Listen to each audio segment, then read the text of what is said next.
Ang tanong ay, magandang gabi Kim. Base sa teaser ng Alibay, ay nagpakita ka ng skin. Babasahin ko lang po siya.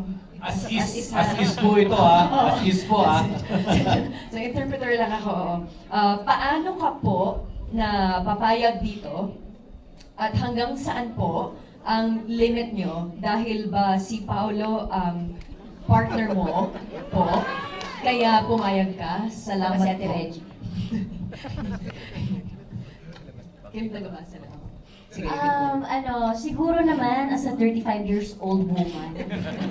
Tapos na tayo sa 16 years old role na tini-tini. Pero favorite ko talaga mag-tini-tini, magpakatawa. Pero parang pag tinatrack ko yung journey ko dito sa industriyang to, parang nahati ko naman na siya sa teens, 20s. Sabi ko, ano mapakita ko sa aking 30s? I think it's my skin.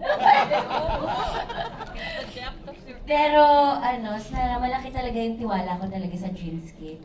As in, sila talaga yung naghubog sa akin. Danica, wala na ako kayo! Wow, na... Yeah. Hala, bakit? Hindi naman siya ginawa as its artistic way. Medyo mahirap na gawin, pero ako naiyak. Gusto ko lang magpakita ng bago at sa mga nagsasabing hindi ako marunong sa ganitong klaseng role. Ito na yun. So, I want to prove all of them wrong, and I think I can do more than what they know. So, thank you talaga sa Dreamscape.